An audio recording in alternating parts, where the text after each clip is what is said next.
Good morning students, this is Vikas sir.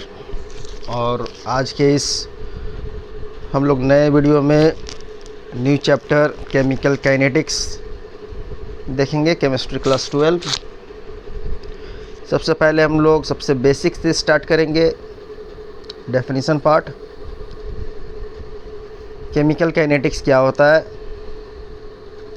तो kinetics means होता है मोशन, मूवमेंट। तो कोई भी रिएक्शन जब हम लोग करते हैं, रिएक्टेंट से प्रोडक्ट की तरफ मूव करता है, तो हमें टाइप्स ऑफ रिएक्शन भी देखना पड़ेगा। स्लो रिएक्शन है, वेरी स्लो है, फास्ट है। उसके जो मैकेनिज़्म है, जो रिएक्शन के रेट है, उसके स्टडी को हम लोग बोलेंगे chemical kinetics. The branch of chemistry which deals with the study of rate of reaction and their mechanism is called chemical kinetics. Next हम लोग आते हैं, while the thermodynamics tells us about the feasibility of the reaction and the chemical equilibrium tells us about the extent up to which a reaction may take place, the kinetic studies not only help us to determine the rate of a reaction but also describe the condition by which the reaction rate can be altered. यहाँ पर जो हम लोग mechanism study करेंगे chemical kinetics का, जैसे for example thermodynamics की बात करें तो हम लोग को रिएक्शन की फिजिबिलिटी के बारे में पता चलता है कि कौन सा जो रिएक्शन है वो स्पॉन्टेनियस है, नॉन स्पॉन्टेनियस है। काइनेटिक्स का जो स्टडी है वो भी ये डिटरमाइन करता है कि रेट ऑफ रिएक्शन तो बतलाएगा रिएक्शन का, लेकिन इसके साथ ही साथ वो कंडीशन भी एक्सप्लेन करेगा कि जो अल्टरेशन हो रहा है, जो वेरिएशन हो रहा है रिएक्शन में, वो किस प्रकार से हो रहा है। तो ये सेकेंड पॉइंट। उसके बाद हम लोग आते हैं टाइप्स ऑफ केमिकल रिएक्शन।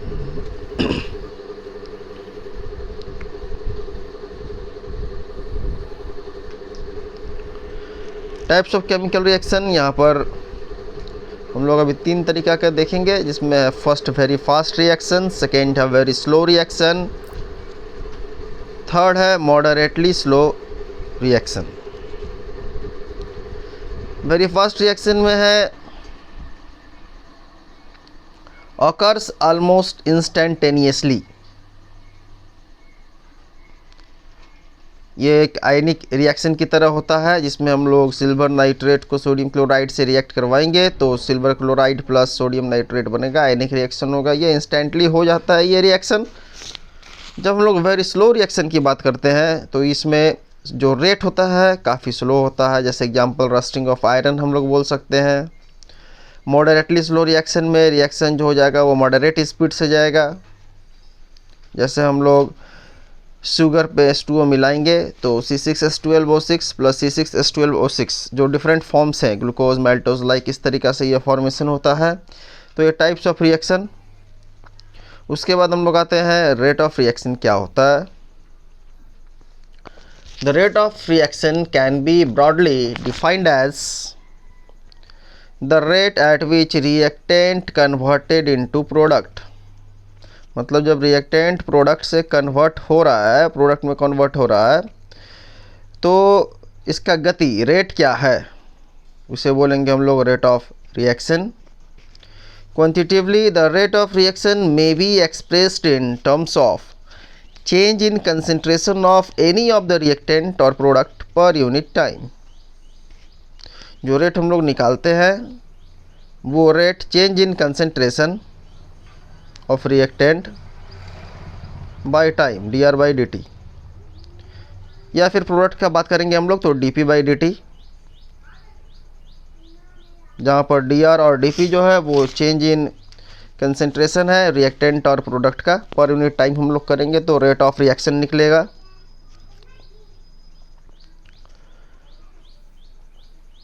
देखते हैं हम लोग एग्जांपल में, कंसीडर अ हाइपोथेटिकल रिएक्शन जिसमें ए रिएक्टेंट है और बी प्रोडक्ट है। रेट ऑफ डिसअपियरेंस ऑफ ए निकालेंगे हम लोग, क्योंकि यहाँ पर होता क्या है स्टूडेंट्स की जब तक रिएक्टेंट टूटेगा नहीं, डिसअपियर नहीं होगा, तो प्रोडक्ट का फॉर्मेशन नहीं होता है। तो अपीयरेंस डिसअपियरेंस में माइनस del A/del T हो जाएगा रेट निकालेंगे तो, और बी का जब निकालेंगे फॉर्मेशन हो रहा है प्रोडक्ट का, तो del P by del T होगा।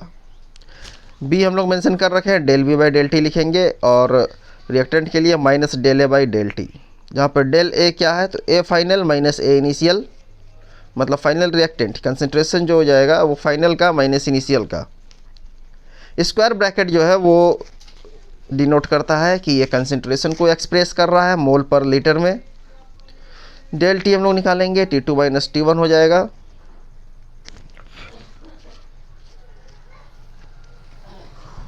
Next point, since the rate of reaction cannot be negative, the negative sign in first expression indicates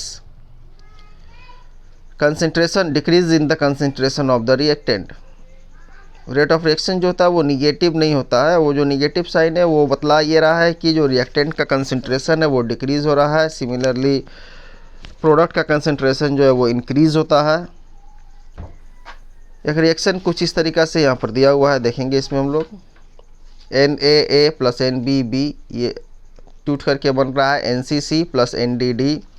rate of reaction निकालेंगे तो जो रिएक्टेंट साइड है वो हम लोग माइनस देकर रखेंगे, -1/Na dA/dt is equal to -1/NB dP/dt।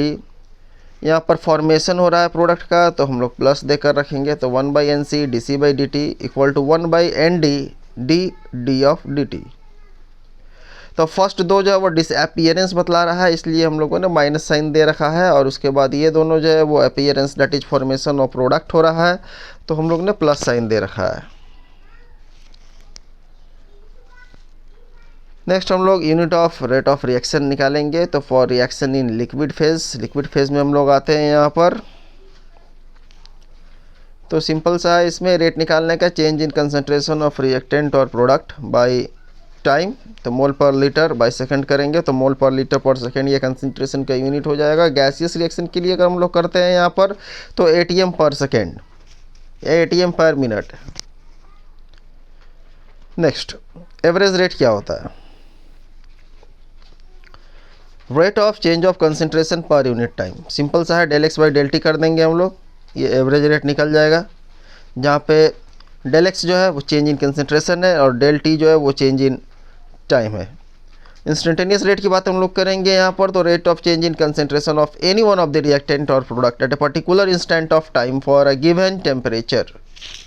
दिए हुए टेम्परेचर में जो पर्टिकुलर इंस्टेंट है, कितने समय के लिए निकालना है, उसमें किसी एक रिएक्टेंट या प्रोडक्ट का कंसंट्रेशन को ले लेंगे हम लोग, उसे बोलेंगे इंस्टेंटेनियस रेट। सपोज यहाँ पर एक एग्जांपल दिख रहा होगा जिसमें 2N2O5 ब्रेक होकर 4NO2 प्लस O2 बन रहा है ये, तो एवरेज रेट हम लोग निकालेंगे -1/2 del N2O5 del T equal to 1/4 del NO2 by del T equal to del O2 by del T बनेगा। और यही जब डिफरेंशियल फॉर्म में आ जाएगा, यहाँ पर डी मेंशन कर रखा है, ये इंस्टेंटेनियस रेट हो जाएगा। बाकी साइन जो है वो चेंज नहीं होता है, कंसंट्रेशन चेंज नहीं होता है।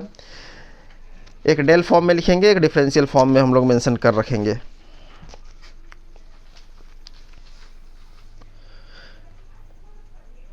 Next average rate at time T निकालेंगे हम लोग, तो कंसंट्रेशन यहाँ पर C2 है, C1 है, तो change in concentration C2 minus C1, change in time T2 minus T1 जो del X by del T के बराबर हो जाएगा।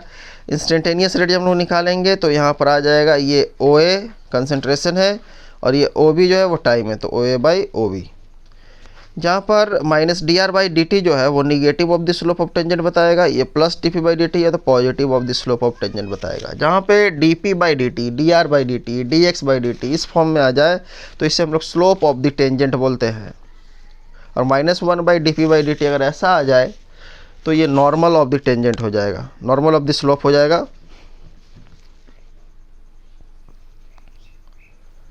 नेक्स्ट है factors affecting rate of reaction. First है कंसंट्रेशन ऑफ द रिएक्टेंट, इसमें जो रेट ऑफ रिएक्शन होता है वो डायरेक्टली प्रोपोर्शनल टू कंसंट्रेशन हो जाएगा। टेम्परेचर ऑफ द सिस्टम पे हम लोग अगर आते हैं तो जो इंक्रीज इन टेम्परेचर होगा वो increase of the rate of almost all chemical reaction, rate को ये बढ़ाता है अगर टेम्परेचर हम लोग बढ़ाएंगे तो। With every rise in 10 degree Celsius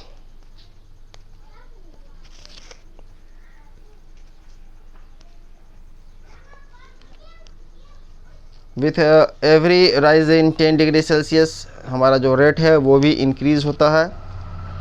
next nature of reactant and product की बात करेंगे तो जो रिएक्टिविटी होता है सब्सटेंस का वो एक स्पेसिफिक बॉन्ड से जुड़ा हुआ रहता है, जिससे हम लोग को बनाने में या तोड़ने में कुछ एनर्जी भी लगता है।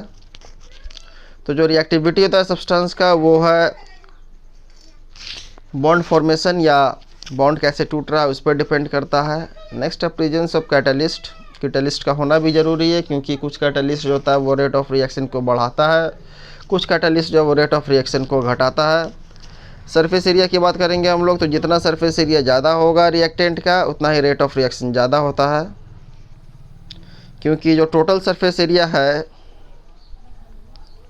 स्मॉलर पार्टिकल्स के लिए वो ज़्यादा होता है लार्जर पार्टिकल्स के लिए। इससे जो रिएक्टेंट की जो ज़्यादा से ज़्यादा मॉलिक्यूल्स है वो अपने कांटेक्ट में आकर के प्रोडक्ट का ये फॉर्मेशन करता है।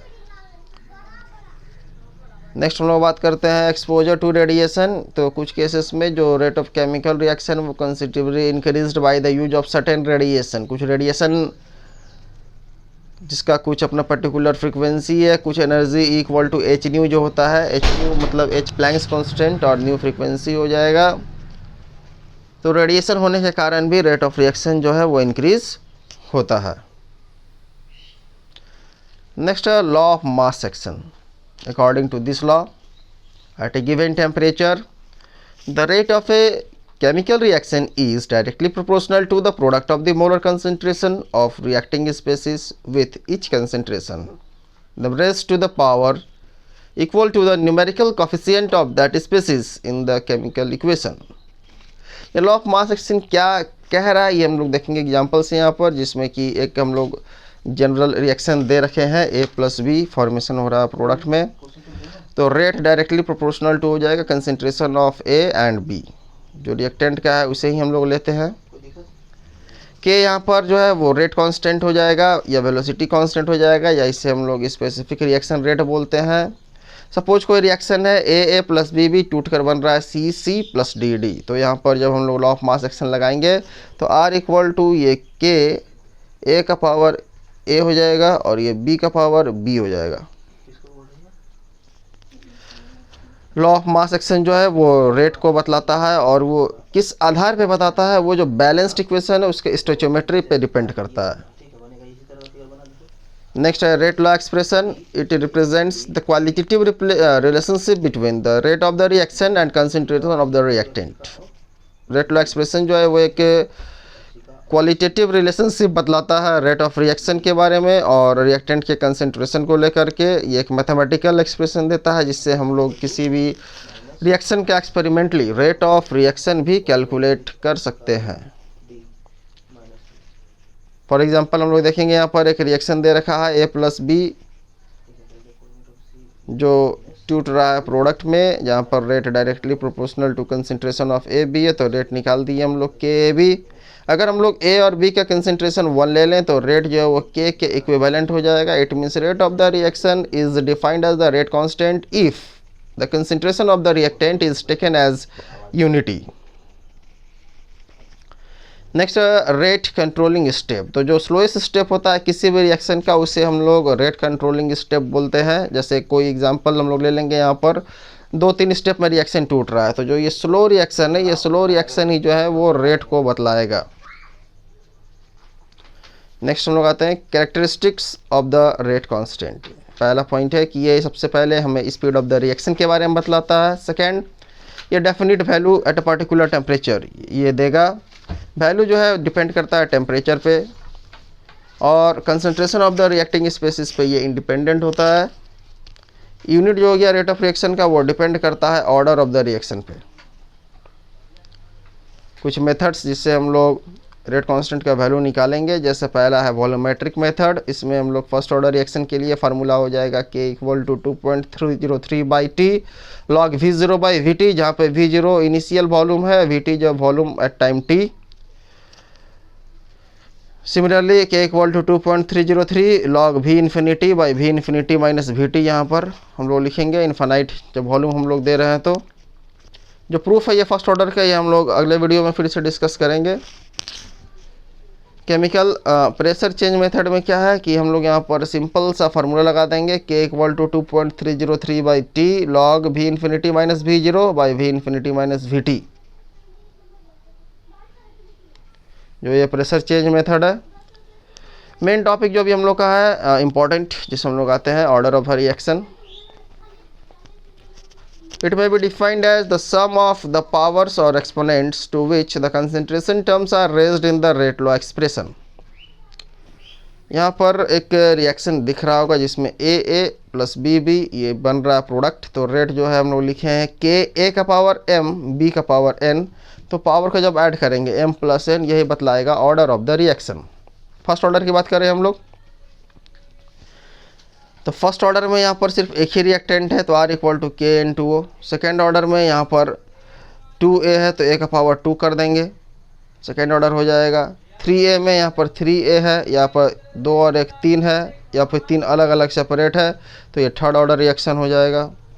फ्रैक्शनल ऑर्डर रिएक्शन की बात हम लोग करेंगे, तो फ्रैक्शनल ऑर्डर में क्या हो जाएगा यहाँ पर, तो KH2 BR का पावर 1/2, तो 1 + 1/2 ये हो जाएगा 3/2। जीरो ऑर्डर में बात करेंगे हम लोग, तो जीरो ऑर्डर में रेट जो है KNH3 का पावर 0, तो ऑर्डर हो जाएगा यहाँ पर 0। Next, unit of rate constant for different order reaction. अलग अलग ऑर्डर रिएक्शन के लिए कैसे हम लोग यूनिट निकालेंगे, तो यूनिट निकालने का फार्मूला होता है मोल का पावर 1 - n, लीटर का पावर n-1 पर सेकेंड।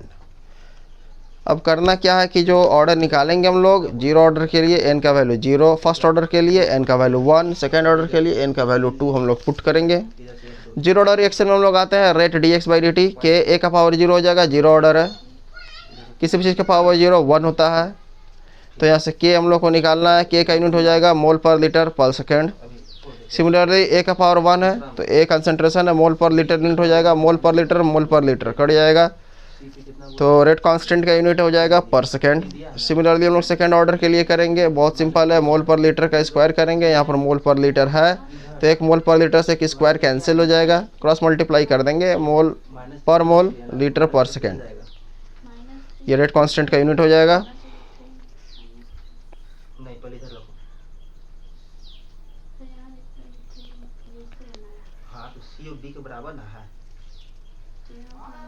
सिमिलरली हम लोग हाफ ऑर्डर रिएक्शन में निकाल देंगे, तो मोल का पावर 1/2, लीटर का पावर -2 और S का पावर -1। हाफ ऑर्डर के लिए n का वैल्यू पे हाफ पुट कर देंगे, 3/2 के लिए n का वैल्यू 3/2 पुट कर देंगे, जो जनरल फार्मूला मैंने अभी ऊपर में डिस्कस किया।